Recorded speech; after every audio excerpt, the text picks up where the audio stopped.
Good morning students. सुबह का नमस्कार आप सबको। अगर सुबह क्लास ले रहे हो तो, और शाम को क्लास ले रहे तो गुड इवनिंग। अपनी सामाजिक क्लास चल रही थी। सामाजिक क्लास में आपको लेसन 18 पढ़ा रहा था। लेसन 18 चल रहा था अपना, और लेसन 18 में अपन देख रहे थे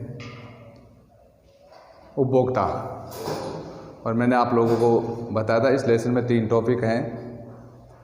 पहला टॉपिक था उपभोक्ता। उपभोक्ता की परिभाषा मैंने आप बता दी थी आपको। उपभोक्ता किसे कहते हैं, आपने एक बार रीडिंग की हो तो अच्छी तरह समझ में आ गया होगा आपको। उपभोक्ता की परिभाषा देखी थी अपने। फिर अपन ने एक टॉपिक देखा था उपभोक्ता शोषण के कारण। अब यहाँ पर अपन देख रहे हैं अगला टॉपिक। मैंने कहा था 2 टॉपिक है, थोड़ा ध्यान से पढ़ना आप। एक तो होता है कारण और एक होता है प्रकार। अब यहाँ पर पढ़ेंगे अपन प्रकार। उपभोक्ता का शोषण किस प्रकार से किया जाता है वो पढ़ेंगे अपन। तो देखो, यानी पीछे तो अपन ने पढ़े कि साहब कारण यानी जिसकी वजह से उपभोक्ता का शोषण होता है। अब यहाँ पर पढ़ेंगे किस तरह से उपभोक्ता का शोषण किया जा सकता है। तो जैसे मैंने आपको चीज़ एक बात बताई थी कि साहब उपभोक्ता किसे कहते हैं, इसमें एक शब्द ध्यान रखना। एक बार रिपीट कर रहा हूँ परिभाषा कि उपभोक्ता किसे कहते हैं अपन। उपभोक्ता का मतलब है एक ऐसा व्यक्ति जो किसी वस्तु या सेवा की निश्चित कीमत देकर अंतिम उपभोग करता है, उसे क्या कहते हैं, उपभोक्ता कहते हैं। तो इसमें 2 शब्द आए, देखो, वस्तु या सेवा। तो यहाँ पर अब उपभोक्ता का शोषण अपन 2 भागों में पढ़ेंगे। पहला देखेंगे माल या वस्तु, या माल या वस्तु के मामले में आप खरीदोगे तो कैसे आपका शोषण किया जा सकता है। माल या वस्तु के संबंध में आपका किस प्रकार से शोषण किया जाता है वो अपन यहाँ पर अध्ययन करेंगे। फिर दूसरा टॉपिक पढ़ेंगे कि साहब सेवा के संबंध में आपका किस प्रकार शोषण किया जा सकता है। तो पहले पढ़ रहे हैं अपन माल या वस्तु, यानी अपन टॉपिक पढ़ रहे हैं, ध्यान रखना, उपभोक्ता के शोषण के प्रकार। और उपभोक्ता शोषण की परिभाषा मैंने आपको बताई थी कि उपभोक्ता शोषण किसे कहते हैं। एक बार रिपीट कर रहा हूँ कि कोई वस्तु या सेवा आप खरीदते हो और वो वस्तु या सेवा अपने मानकों पर खरा नहीं उतरती है तो उपभोक्ता का शोषण कहलाता है। तो यहाँ पर देखो, पहला पढ़ेंगे फिर माल या वस्तु के बारे में कैसे शोषण किया जाता है। तो पहला इसका पॉइंट आता है, ध्यान रखना, वो आता है कम माप तोल करके।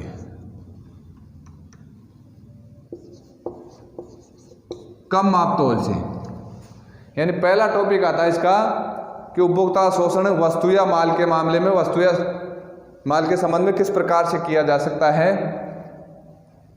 तो वो प्रकार है, आपको सावधानी यहाँ बरतनी होगी कि साहब आपका शोषण किस प्रकार से हो सकता है। तो कोई भी वस्तु खरीद रहे हो तो उसमें आपका माप या तोल कम देगा आपको तो वो आपका शोषण कहलाएगा। जैसे मान लो आप कोई चीनी खरीद रहे हो, चीनी 1 किलो चीनी खरीद रहे हो, अब उसके तोलने के जो उपकरण हैं, उस उपकरण से अगर आपको 950 ग्राम चीनी प्राप्त हो रही है या 900 ग्राम चीनी प्राप्त हो रही है तो इसका मतलब आपका शोषण हो गया। आप दूध ले रहे हो दूध वाले से और वो 1 लीटर के बजाय 900 मिलीलीटर प्राप्त हो रहा है तो इसका मतलब हो गया आपका शोषण हो गया। इस प्रकार अब आप कपड़ा खरीदने जा रहे हो और आपने 1.5 मीटर कपड़ा खरीदा और वो 1.5 मीटर कपड़े के बजाय आपको 145 सेंटीमीटर 140 सेंटीमीटर दे रहा है तो वह सब शोषण हो गया साहब।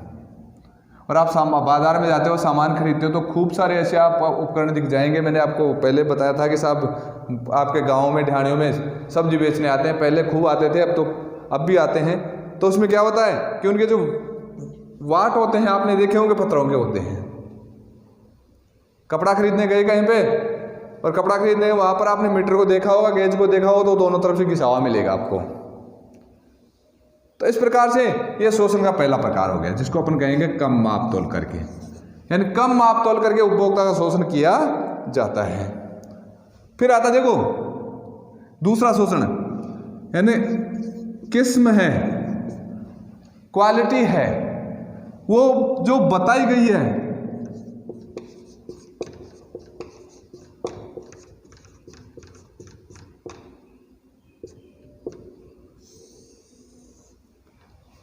किस्म बताई गई नहीं देना।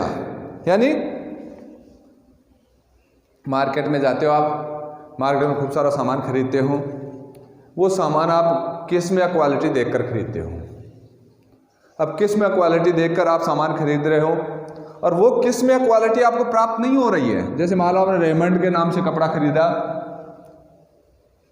शियाराम के नाम से कपड़ा खरीदा और वो घर आकर देखा तो वो किस्म आपको प्राप्त नहीं होती है। या मान लो उसको यूज में लिया तो वो किस्म आपको महसूस नहीं होती है, अब आपको पता चल जाता है कि ये किस्म नहीं है, तो इसका मतलब है कि साहब आपका शोषण हो गया है। जैसे आप कृषि परिवार से हो तो बाजरे का या मान लो मूंगफली का बीज खरीद कर लाते हो, जिस किस्म का बीज खरीद कर ला रहे हो, वो क्वालिटी आप बीज खरीद कर ला रहे हो, वो क्वालिटी आपको प्राप्त नहीं हो रही, तो आपका शोषण हो रहा है साहब। तो किस्म या क्वालिटी जो बताई गई है वो नहीं देना भी एक तरह शोषण का प्रकार होता है। फिर आता है तीसरा, मिलावट या अशुद्धता।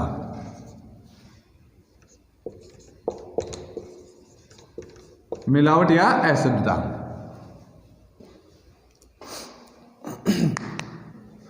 यानी आप जो सामान खरीद रहे हो, सामान क्रय कर रहे हो, उस सामान में अगर मान लो आपको मिलावट प्राप्त होती है, अशुद्धता प्राप्त होती है, तो भी एक तरह का शोषण है। जैसे आप लोग, मैंने उदाहरण बताया था, मार्केट से आपने दाल खरीदी और दाल बनाने से पहले अगर आपने उसको दाल के अच्छी तरह से सफाई नहीं की तो जब दाल बनाओगे तो दाल बना खाओगे तो आपके दांत भी साफ हो सकते हैं, क्योंकि खूब सारे उसके कंकर मिल जाएंगे। तो कंकर मिल गए, यानी जैसे मान लो 1 किलो दाल खरीदी, उसमें 50 ग्राम में कंकर आ गए, 2 ग्राम 4 ग्राम 5 ग्राम भी कंकर आ गए, तो मिलावट हो गई साहब। पिसा हुआ मसाला खरीदते हो, उसमें खूब सारी मिलावट आती है। इस प्रकार जैसे मान लो आपने डीजल खरीदा साहब, उसमें केरोसिन मिला दिया, देसी घी खरीदा साहब, उसमें एक तरह से वनस्पति घी मिला दिया, तो वो भी एक तरह से उपभोक्ता का शोषण है। तो तीसरा जो प्रकार है शोषण का वो क्या है, मिलावट करके। फिर आता है चौथा, अधिक मूल्य लेकर। चौथा कारण देखो, चौथा प्रकार देखो किसान उपभोक्ता शोषण है, कीमत अधिक लेकर, अधिक मूल्य लेकर। यानी मार्केट में जो वस्तु की कीमत है उस कीमत से ज्यादा अगर आपसे ले रहा है, जैसे मार्केट में कोई चीज़ मान लो 10 रुपये किलो है और आपसे वही वस्तु 15 रुपये किलो में प्राप्त हो रही है, 15 रुपये किलो में आपको विक्रेता दे रहा है, तो वो आपका शोषण हो गया। तो मार्केट रेट से अधिक मूल्य लेना वो भी क्या है, शोषण का प्रकार है। मार्केट रेट से अधिक मूल्य लेना भी क्या है, शोषण का प्रकार है। फिर अपना यहां पर 5वां प्रकार देखते हैं अपन,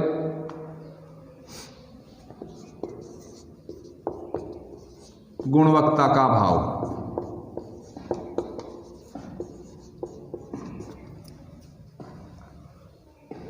यानी यहां पर देखो, जो वस्तु या माल आपने खरीदा उसकी जो गुणवत्ता आपने देखी, क्वालिटी आपने देखी, क्षमता आपने देखी, वो गुणवत्ता अगर आपको प्राप्त नहीं हो रही है,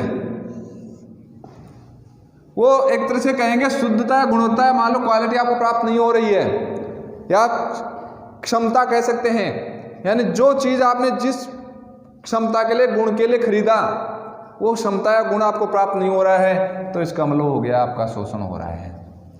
फिर छठा यहां पर प्रकार आ रहा है, असुरक्षित होना।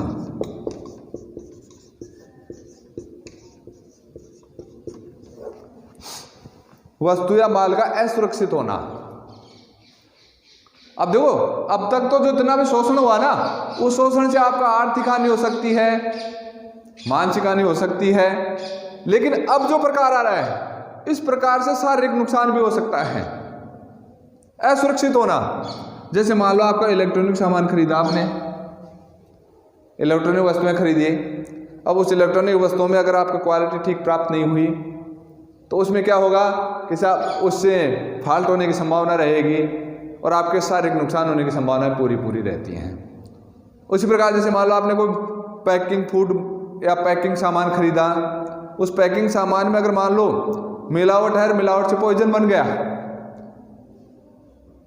तो उससे भी आपको शारीरिक नुकसान भी हो सकता है, आर्थिक के साथ साथ शारीरिक नुकसान। असुरक्षित होना यानी जीवन को ही खतरा उत्पन्न कर दे तो वो भी उपभोक्ता का शोषण है। फिर आगे है, आगे देखो,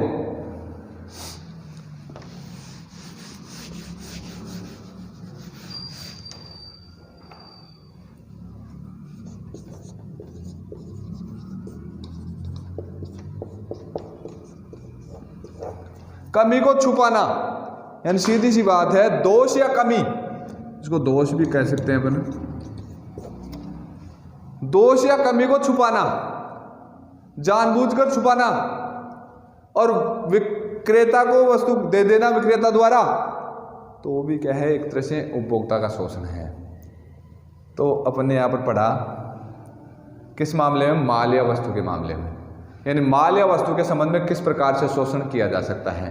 तो मैंने बताया भी आपको कि साहब कम माप तोल करके, इस प्रकार जैसे मान लो बताया कि किस्म नहीं देना, इस प्रकार जैसे मान लो आपके अशुद्धता या मिलावट, तो 6-7 प्रकार अपन ने देखे हैं।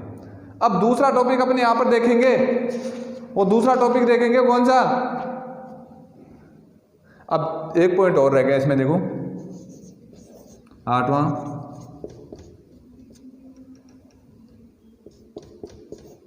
कृत्रिम अभाव पैदा करना।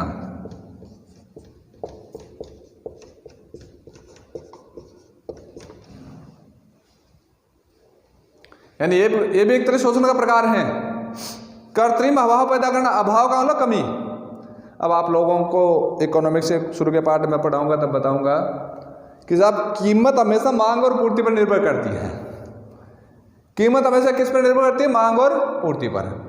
तो कृत्रिम अभाव उत्पन्न करना यानी जमाखोर या बड़े बड़े जो दलाल सेठ है, साहूकार, वो क्या करते हैं, वस्तुओं का स्टॉक करते हैं, जमाखोरी स्टॉक करते हैं, और स्टॉक करने से क्या होगा कि साहब मार्केट में वस्तु की पूर्ति कम होगी, और मार्केट में वस्तु की पूर्ति कम होगी तो उसकी कीमत बढ़ेगी, और कीमत बढ़ेगी तो उपभोक्ता का शोषण होगा, और जैसे कीमत बढ़ेगी वो विक्रेता उस माल को पूर्ति बढ़ाते हैं, कमाई करते हैं, तो उससे उपभोक्ता का शोषण होता है। कृत्रिम अभाव, कृत्रिम का मनुष्य द्वारा वस्तु का अभाव उत्पन्न करना, इन मार्केट में वस्तु जो वस्तु है उसको स्टॉक कर लेना, जमा कर लेना। मार्केट में वस्तु का स्टॉक हो जाएगा, जमा हो जाएगा, तो मार्केट में उसकी पूर्ति कम हो जाएगी, और पूर्ति कम हो जाएगी तो उसकी क्या है, मांग बढ़ेगी तो कीमतें बढ़ेगी, और कीमत बढ़ने पर वो क्या है, जमाखोर उस वस्तु को मार्केट में लाते हैं और अधिक कीमत में उसको बेचते हैं, जिससे उपभोक्ता का शोषण होता है। तो इस प्रकार से उपभोक्ता शोषण के 8 प्रकार अपन देखे, किस मामले में, माल या वस्तु के संबंध में।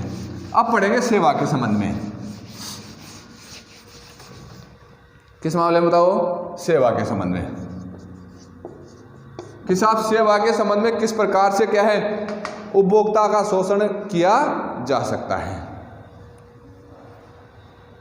सेवा के संबंध में उपभोक्ता का शोषण किस प्रकार किया जा सकता है, वो अपन यहाँ पर पढ़ेंगे। तो पहला पॉइंट देखो यहाँ पर क्या आता है। पहला पॉइंट तो देखो कोई भी आप सेवा ले रहे हो ना, उसमें फिक्स आपको शर्तें या फिक्स आपको गुणवत्ता बताई जाती है। तो यहाँ पर लिखेंगे सेवा शर्तों के अनुसार, यानी सीधी सी बात है, सेवा शर्तों के अनुसार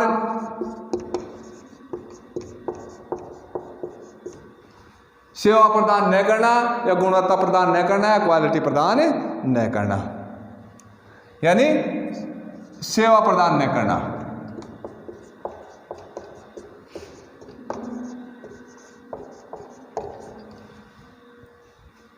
यानी सेवा शर्तों के अनुसार सेवा प्रदान न करना, गुणवत्ता प्रदान न करना। जैसे थोड़ी देर के लिए सोचो, मैं पढ़ा रहा हूं, आप पढ़ रहे हो, तो ये सेवा कार्य आ गया। अब मैंने आपको 10th क्लास में एडमिशन दिया, उससे मैं आप लोगों को खूब सारे वादे किए। सेवा शर्तों का मतलब ये है, मैंने 10th में एडमिशन दिया, उससे मैं आपको खूब सारे वादे किए, और उन वादों पर अगर मैं खरा नहीं उतरा हूं, वो वादे पूरा नहीं कर रहा हूं, तो उपभोक्ता का शोषण हो गया।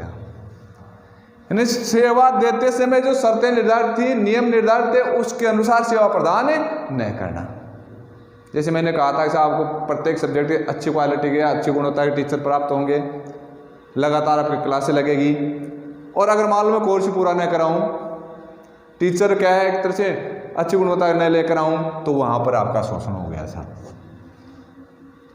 किसी डॉक्टर के पास गए, डॉक्टर ने मेन कमरे के बाहर तो खूब सारी अच्छी क्वालिटी बता रखी है, हॉस्पिटल में गए आप, वहाँ पर आपको कहेंगे साहब ये सेवा प्राप्त होगी, एडमिट हो गए, और वो सेवाएं प्राप्त नहीं हो रही है, तो इसका मतलब आपका शोषण हो गया। तो सेवा शर्तों के अनुसार सेवा प्रदान नहीं करना, पहला पॉइंट हो गया। दूसरा देखो,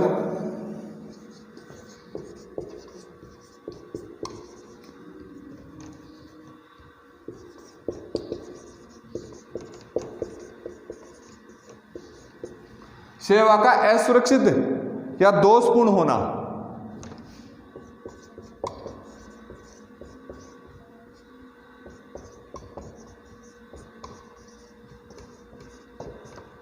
यानी सेवा का असुरक्षित और दोषयुक्त होना। यानी देखो सेवा के संबंध में जो शोषण है ना, वो माल या के शोषण से ज़्यादा हानिकारक है। तो यहाँ पर देखो, जैसे मैंने ये बताया था, इसके अनुसार सेवा प्रदान नहीं करना वो स्वास्थ्य के लिए हानिकारक नहीं होगा मेरे हिसाब से। लेकिन यहाँ पर देखो, सेवा का असुरक्षित और दोषयुक्त होना, इन जो सेवाएं जितनी भी हैं, उन सेवाओं में अगर मान लो दोष है या असुरक्षित है, तो वहाँ पर धन हानि के साथ जन हानि या स्वास्थ्य सुविधाएं या मान लो शारीरिक हानि भी हो सकती है। जैसे मान लो आप हॉस्पिटल में गए, वहाँ पर कभी कभी आपने सरकारी हॉस्पिटल का अखबार में पढ़ा होगा या प्राइवेट हॉस्पिटल का पढ़ा होगा, किसा ऑपरेशन करना था, किसका ऑपरेशन हो गया, किसका साहब। इसी प्रकार जैसे मान लो कभी कभी आपने पढ़ा होगा साहब डॉक्टर के गलत इलाज से व्यक्ति की मौत हो गई। तो देखो यहाँ पर ये हो गया शोषण, हो गया एक तरह से असुरक्षित और दोषयुक्त होना, जिसे आर्थिक के साथ साथ शारीरिक हानि भी होने की संभावना रहती है। अब देखो यहाँ पर तीसरा, लाभ की बजाय हानि होना।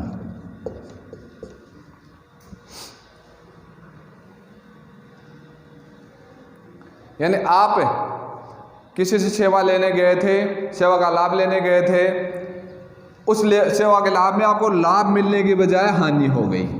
जैसे एग्जांपल देखो, 10th क्लास में आपने एडमिशन लिया, अच्छी परसेंटेज से आपको पास होने की उम्मीद थी, अच्छे परसेंटेज से पास होने के लिए आपने लक्ष्य के लिए स्कूल में एडमिशन लिया, किसी भी स्कूल में एडमिशन लिया, और वहाँ पर आपके परसेंटेज कम रह गए या मान लो फेल हो गए, तो वहाँ जो लाभ लेने आए तो हानि हो गई साहब आपकी। इस प्रकार डॉक्टर के पास आप बुखार का इलाज कराने गए थे, डॉक्टर ने आपको दवाई दी, बुखार तो ठीक हुई नहीं, साथ साथ में सर दर्द भी चालू हो गया, तो लाभ लेने गए थे आप, प्लस में एक बीमारी और लेकर आ गए। या मान लो पैसे ले लिए, बुखार नहीं ठीक हुई आपकी, तो हानि हो जाना, लाभ की बजाय हानि हो जाना, तो ये भी एक शोषण का प्रकार है। और आखिरी ये देखो बहुत, यानी मैंने कहा ना सेवा की जो हानि है या सेवा का शोषण है वो ज़्यादा भयानक है वस्तु या माल के बजाय। तो इसमें देखो यहाँ पर शारीरिक, मानसिक और बौद्धिक हानि होना।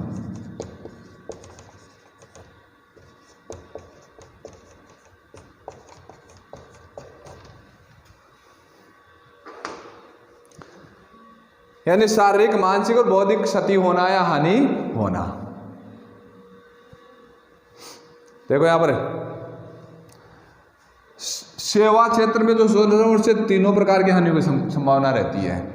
शारीरिक हानि होने की संभावना रहती है, जैसे मान लो आप सेवा के क्षेत्र में डॉक्टर के पास इलाज करना है तो शारीरिक नुकसान होने की संभावना रहती है, और मानसिक नुकसान होने, बौद्धिक नुकसान, तीनों प्रकार के नुकसान की संभावना रहती है। और ऐसे नुकसान होता है तो इसका मतलब आपका शोषण हो रहा है। तो ये यहाँ पर अपन देखा सेवा के क्षेत्र में, क्या बताओ, शोषण के प्रकार, यानी सेवा के क्षेत्र में किस प्रकार के शोषण के प्रकार हैं। अब एक प्रकार में मेरी तरफ से आपको बता देता हूँ, दोनों क्षेत्र में ध्यान रखना कि साहब किस प्रकार से होता है उसका। ये बड़े पैमाने पर हो रहा है आज के युग में, बड़े पैमाने पर हो रहा है कि साहब आज के युग में सेवा का एक तरीका और आ गया है। वो कौन सा? मिथ्या विज्ञापन। क्या आता बताओ? मिथ्या विज्ञापन या झूठा विज्ञापन। और प्रचार प्रसार खूब देखा होगा, चाहे वस्तु या सेवा के वस्तु के मामले मान लो, सेवा के मामले मान लो, दोनों क्षेत्र में आजकल का टीवी में ऐड आते हैं, समाचार पत्र पत्रिकाओं में क्या है विज्ञापन आते हैं। तो ऐड और विज्ञापन में वस्तु या सेवा का बढ़ा चढ़ाकर प्रचार किया जाता है, और वो बढ़ा चढ़ाकर प्रचार करना भी एक तरह से उपभोक्ता शोषण के प्रकार में आता है। दोनों में डाल सकते हो आप इसको, दोनों में डाल सकते हो अपनी तरफ से, वो माल या सेवा में डाल सकते हो, माल में डाल सकते हो और सेवा में डाल सकते हो। क्या आपने टीवी में ऐड देखा होगा, खूब सारे ऐड देखेंगे जिसमें आपको एक तरह से चमत्कारिक प्रभाव दिखाते हैं, उसमें उस वस्तु या सेवा का चमत्कारिक प्रभाव दिखाते हैं, और वो वस्तु या सेवा आप खरीदते हो और चमत्कारिक प्रभाव आपको नहीं मिलता है तो आपका शोषण हो रहा है। जैसे कई स्कूलों के ऐड आते हैं साहब, विश्वविद्यालयों के ऐड आते हैं, महाविद्यालयों के ऐड आते हैं, तो उसमें चीज़ों को बढ़ा चढ़ाकर दिखाया जाता है। हॉस्पिटल के ऐड आते हैं, डॉक्टरों के ऐड आते हैं, माल और वस्तुओं के ऐड आते हैं, विज्ञापन जिसको कहते हैं, उसमें बढ़ा चढ़ाकर कहा जाता है। उस बढ़ा चढ़ाकर प्रचार के प्रभाव में आकर व्यक्ति उस वस्तु या सेवा को खरीदता है, और वो जो बताएगा प्रतिफल उसको प्राप्त नहीं होता है, गुणवत्ता प्राप्त नहीं होती है, तो उपभोक्ता का शोषण होता है। तो इस प्रकार से आज का टॉपिक अभी टॉपिक अपने पढ़ा कौन सा, उपभोक्ता शोषण के प्रकार। एक टॉपिक और पढ़ेंगे अभी अपन, वो पढ़ेंगे साहब आपका उपभोक्ता के अधिकार, यानी उपभोक्ता अधिकार पढ़ेंगे अपने यहाँ पर। यानी उपभोक्ता का शोषण क्यों होता है पढ़ा अपन ने, उपभोक्ता के शोषण के प्रकार पढ़े अपन ने। तो देखो विश्व में बहुत सारे देशों में ये बात बार बार चली कि साहब उपभोक्ता का शोषण होता है, और जब ये बात चली तो शोषण न हो इसके लिए उपाय के प्रयास हुए, आंदोलन भी हुए, और इसके लिए देखो यहाँ पर कानून बने, अलग अलग देशों में कानून बने, और उन कानून बनकर संविधान में उपभोक्ता शोषण के अधिकार प्रदान किए गए कि साहब उपभोक्ताओं को अधिकार प्रदान किए जिससे उनके शोषण से रक्षा की जा सके। तो अपने भारत में भी कि साहब 1986 में कानून बना, उपभोक्ता संरक्षण अधिनियम। कौन सा कानून बना तो उपभोक्ता संरक्षण अधिनियम।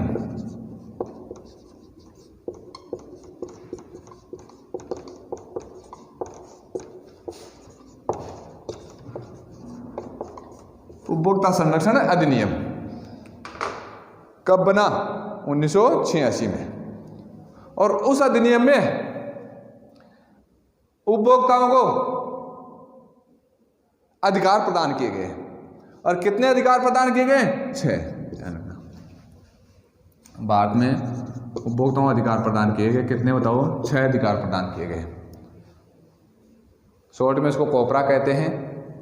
उपभोक्ता संरक्षण अधिनियम कब पारित हुआ, 1986 में। कब पारित हुआ, 1986 में भारतीय संसद ने इसको पारित किया। यानी जब समय समय पर मांग उठी इसकी और देखो यहाँ पर 1986 में एक अधिनियम पारित हुआ और इसमें उपभोक्ताओं को 6 अधिकार प्रदान किए गए। अब 6 अधिकार कौन कौन से हैं वो यहाँ पर अपन देखेंगे। तो सबसे पहला अधिकार आता है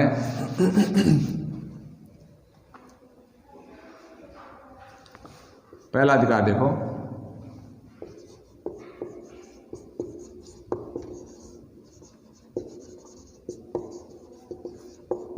माल के विरुद्ध संरक्षण का अधिकार।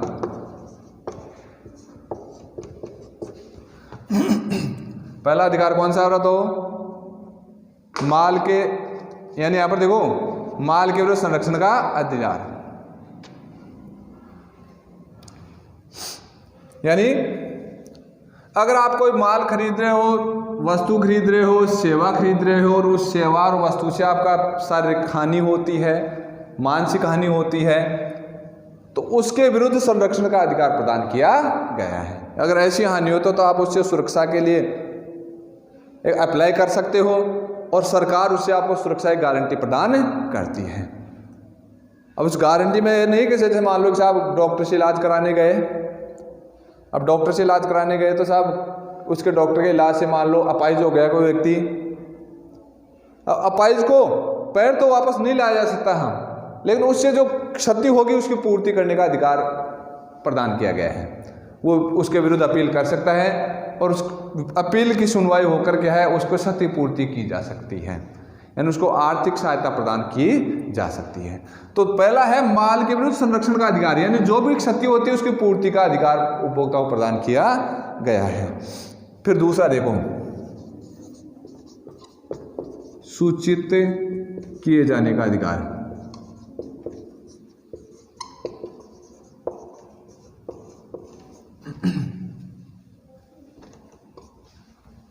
सूचित किए जाने का अधिकार,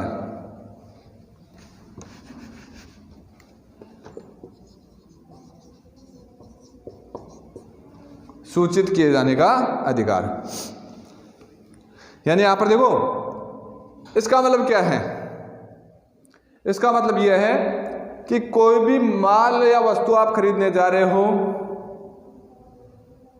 तो विक्रेता से आप पूरी जानकारी प्राप्त कर सकते हो, या इसको शॉर्ट में सूचना का अधिकार यहां पर कह सकते हैं। उपभोक्ता को सूचना प्राप्त करने का अधिकार, यानी कोई भी आप वस्तु या सेवा खरीद रहे हो तो उसकी क्वालिटी है, गुणवत्ता है, उसकी मात्रा है, उसके बारे में अच्छी तरह से जानकारी प्राप्त कर सकते हो। सूचित किए जाने का मतलब जानकारी प्राप्त करने का अधिकार है, यानी विक्रेता से आप प्रत्येक प्रकार की जानकारी प्राप्त कर सकते हो, तो उसको सूचित किए जाने का अधिकार कहते हैं। और तीसरा अधिकार है, यानी यहां पर देखो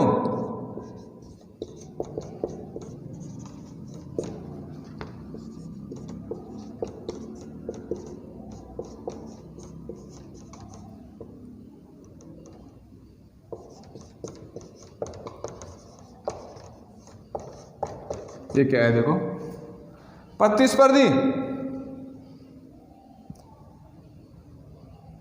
प्रतिस्पर्धी मूल्य प्राप्त करने का अधिकार, यानी आप कोई वस्तु या सेवा खरीदते हो, मार्केट में जाते हो तो दो जो विक्रेता हैं उन विक्रेताओं से आप कंपटीशन करके, या मान लो उसमें हो रहे कंपटीशन से आप क्या है वस्तु या सेवा की कीमत कम करा के खरीद सकते हो, आप वस्तु या सेवा के अपने मन मर्जी के हिसाब से वस्तु या सेवा खरीद सकते हो, और जो आपको उचित लगे उस मूल्य पर आप वस्तु को खरीद सकते हो। जैसे मान लो आप मार्केट में जा रहे हो, कोई वस्तु खरीदने, जब पेन खरीदा आपने, एक दुकानदार उसी क्वालिटी का पेन 5 रुपये में दे रहा है, दूसरा दुकानदार 4 रुपये में दे रहा है, तो आप 5 रुपये वाले पेन को लेने के लिए पाबंद नहीं हो, आप अपनी इच्छा से 4 रुपये का पेन भी ले सकते हो। प्रतिस्पर्धी मूल्य प्राप्त करने का अधिकार, यानी आप पाबंद नहीं हो कि साहब जो वस्तु आपको विक्रेता देगा वही लेने के लिए पाबंद नहीं हो, आप जैसे अपनी भाषा में कैसे आप मूल्य टकरा कर वस्तु ले सकते हैं। टकरा कर मतलब प्रतिस्पर्धा करके, कंपटीशन। जैसे मान लो थोड़ी देर के लिए सोचो आप इस स्कूल में एडमिशन ले रहे हो तो आप आसपास के स्कूलों में क्या है कंपटीशन करके क्वालिटी और फीस दोनों में कंपटीशन करके एडमिशन ले सकते हो। डॉक्टर है, इलाज करने जा रहे हो तो आप कंपटीशन देखकर, उसका इलाज देखकर, प्रतिस्पर्धा देखकर, मूल्य देखकर आप सेवा प्राप्त कर सकते हो, तो उसको कहते हैं प्रतिस्पर्धी मूल्य प्राप्त करने का अधिकार। फिर आता है चौथा,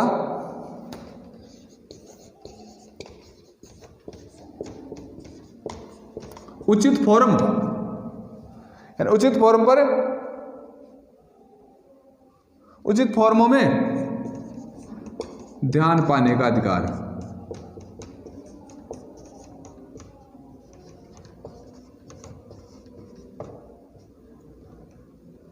यानी ये देखो क्या है, उचित फोरम में ध्यान पाने का अधिकार।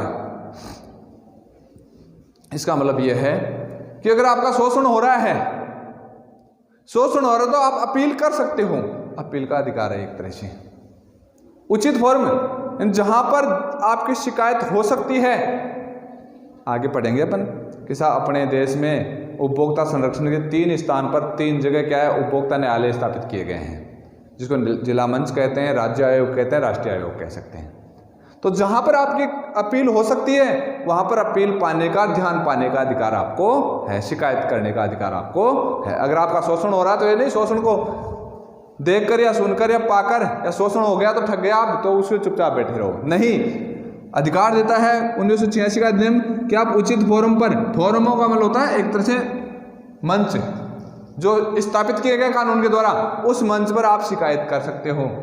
शिकायत करने का अधिकार, अपील करने का अधिकार आपको प्रदान किया गया है। तो ये चौथा अधिकार है। 5वां अधिकार देखो,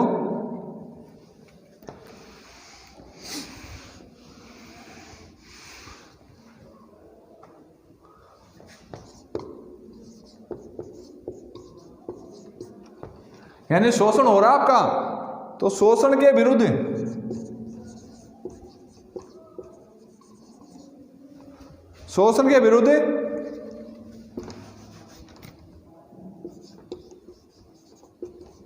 परितोष प्राप्त करने का अधिकार।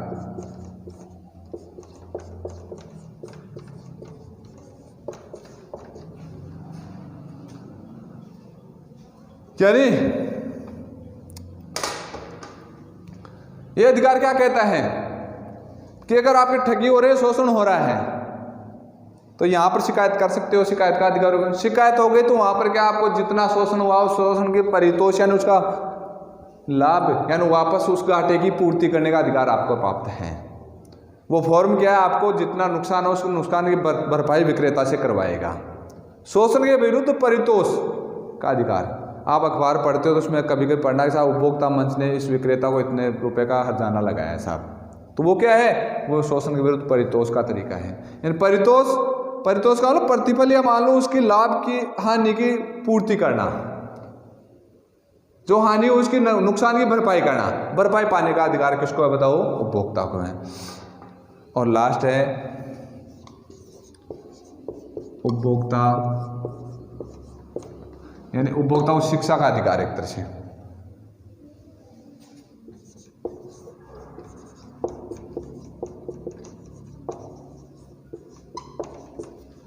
उपभोक्ता को शिक्षा का अधिकार।